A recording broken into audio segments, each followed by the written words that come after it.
Hi, everyone. This is Richard Byrne, and welcome to another edition of Practical EdTech. Your questions about all things EdTech. Pretty much nothing is off limits here regarding EdTech. So if you have a question, feel free to add it in on the YouTube stream, which is going right now, or on the Facebook stream, which you can find at facebook.com/practical edtech. Practical EdTech, all lowercase, all one word. So let's go ahead and take a look at some of the questions that I've collected over the last week or so. I apologize for not getting in last Thursday, but I had some other things I had to deal with, unfortunately. So here we are with some questions from readers that I'm going to answer right now. And feel free to add your own as we go. So the first one coming up in your webinar about quizzes from back in January, you mentioned that you use Blogger.com for class blogs. Do you also have a webinar about blogging with classes? Yes, I do, by the way. I've got a very primitive Blogger.com in my class, but I'm always wondering if I should move to Google Sites, as there might be more facility for integrating more types of documents from Google Drive. My answer to that is no. I would not leave Blogger to use Google Sites. And the reason for that is the new version of Google Sites, like the old version of Google Sites, is quite limiting in terms of content that you can add from third parties.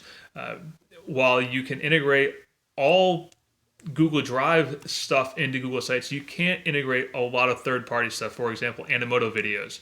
You couldn't put into Google Sites, unfortunately, without a whole lot of quirky workarounds. So I would not leave Blogger.com to use Google Sites.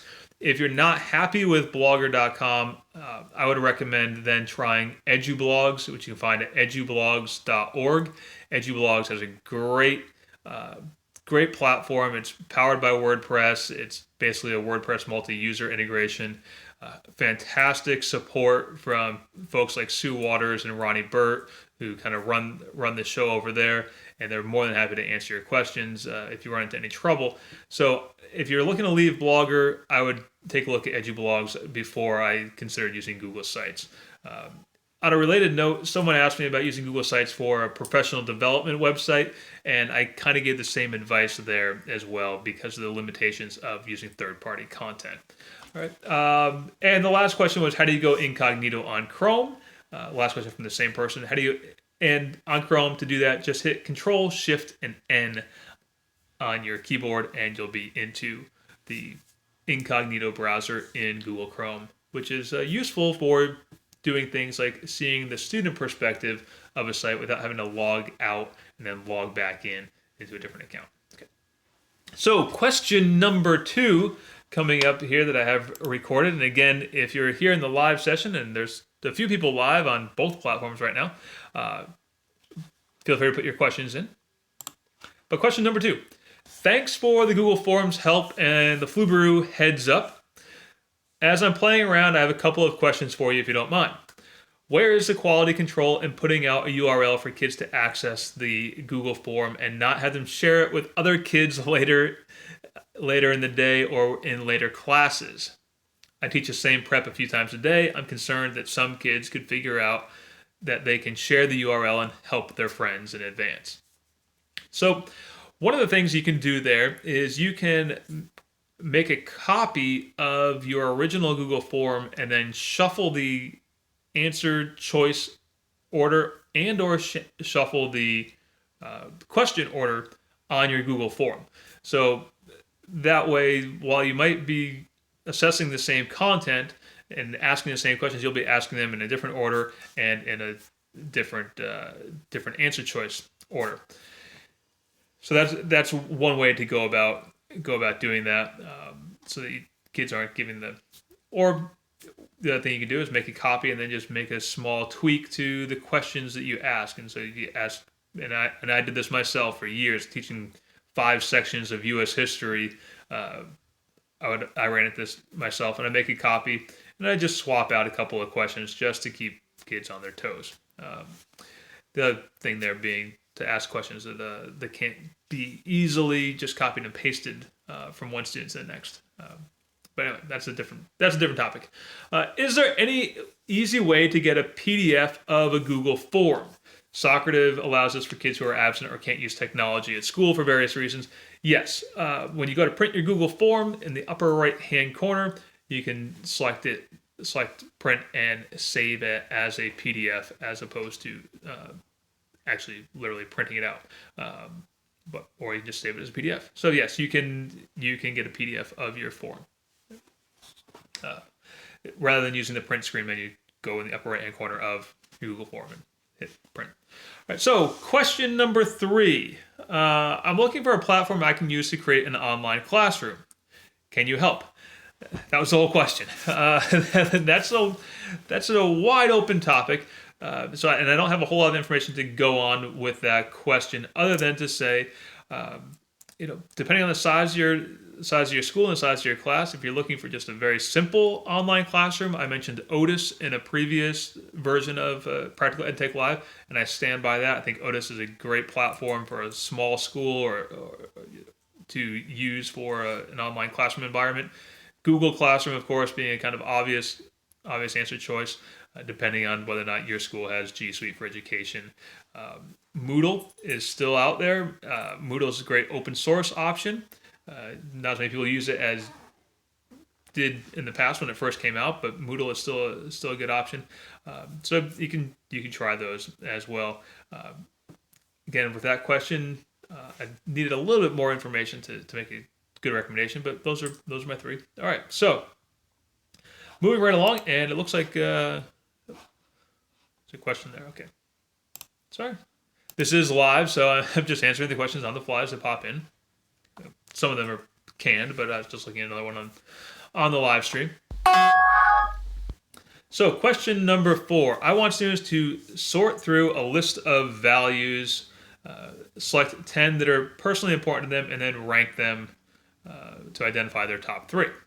Okay. This is an individual activity. Any thoughts on a tool that would work for this? Right now, I just have the list of values in a spreadsheet, and kids cut and paste the cells into smaller lists and order them by rank. But that seems less than ideal. So this particular question seems like there's a lot of variables to it. And my first thought was to take a look at a tool like flippity.net, which offers some great Google spreadsheet add-ons. And I'll share it here in the Facebook Live for anyone that wants to check it out right now.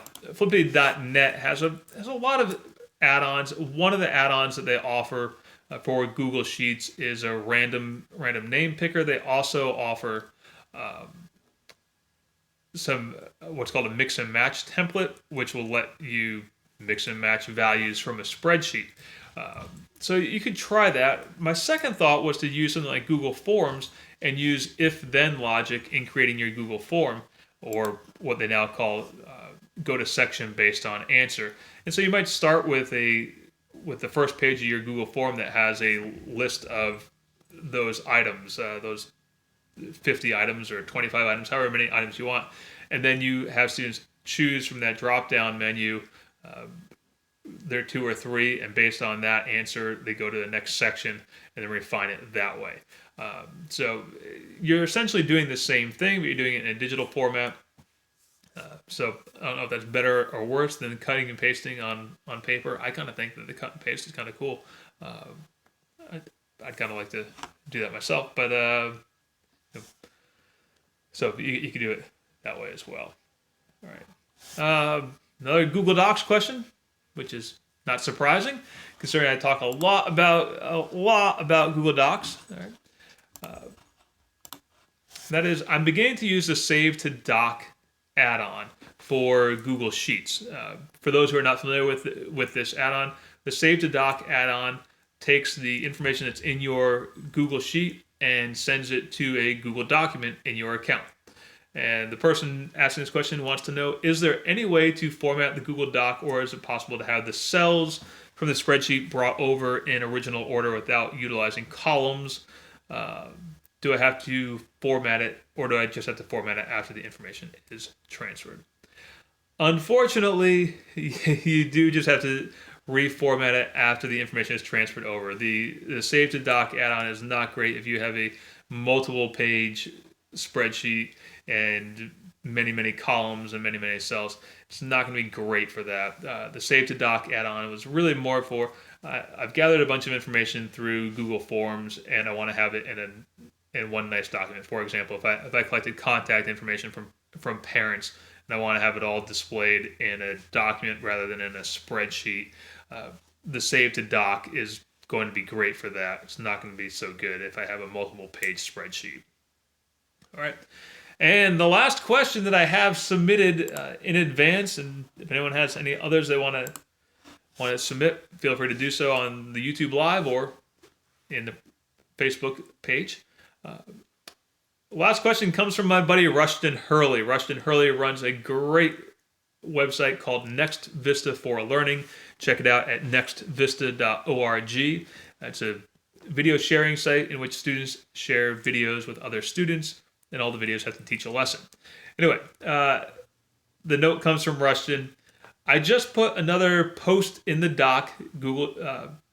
We share a Google document, and Rushton always sends me blog posts that he wants me to consider for running on my blog. This one is about asking for help judging our service via video contest, which just finished. Let me know if that's okay. Yes, Rushton, it's okay. In fact, anyone who wants to have their students judge a video contest, go to Next Vista for Learning, click on the service via video contest, and you can have your class be judges for the finalists in the service via video contest on Next Vista for Learning. And if you've never been to Next Vista for Learning, check it out right now. You'll find some great stuff on there, some great inspiration for your own video projects to do with students. All right.